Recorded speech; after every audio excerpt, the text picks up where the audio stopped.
Hi friends, thank you for tuning in to the Traditional Listening Library. Today's story is called Pumpkin Jack, written and illustrated by Hubbell. When Tim carved his first pumpkin, it was fierce and funny and just perfect.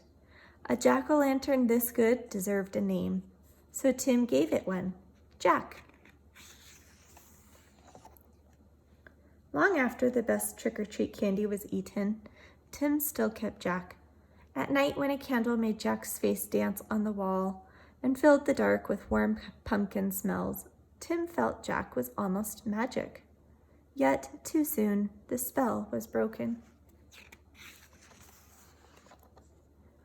"This pumpkin is beginning to rot," announced Mom. "It's time to throw it out." Tim knew it was useless to argue. He carried Jack to the garden, which was filled with the brown ghosts of last summer's plants. A dead garden is better than a trash can, thought Tim. Still, it made him sad to leave Jack outside and alone. Whenever chores or play brought Tim to the garden, he looked at Jack. Every time, Jack was different. He became wrinkled and his fierce smile began to look silly. Mold spread over Jack's bright orange skin. As the days turned colder, Jack grew flatter. Winter began. Soon Jack was hidden beneath snow, and Tim forgot about him. The cold, heavy jacket days came. Snowman and sliding days, indoor days, Thanksgiving, Christmas, and Valentine's. When all of these days had passed and the March winds melted the snow, Tim found Jack.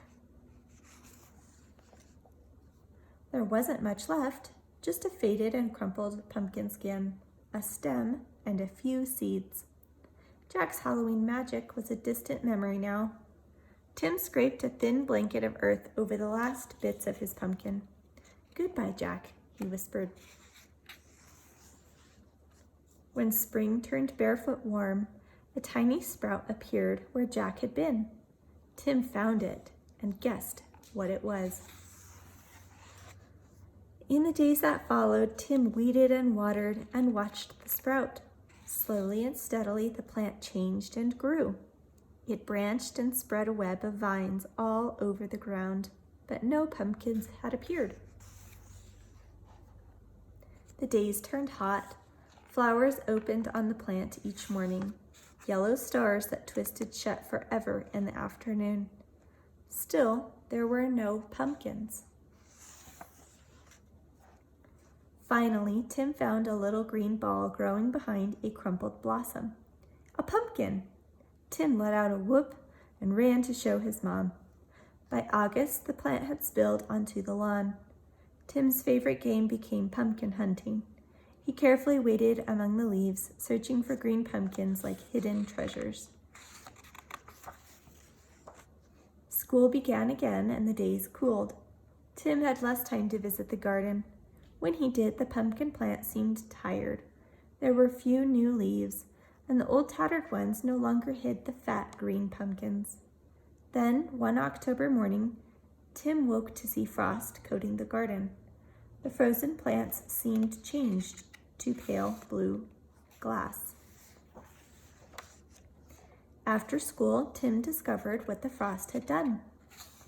The pumpkin plant's leaves were as limp as wet paper.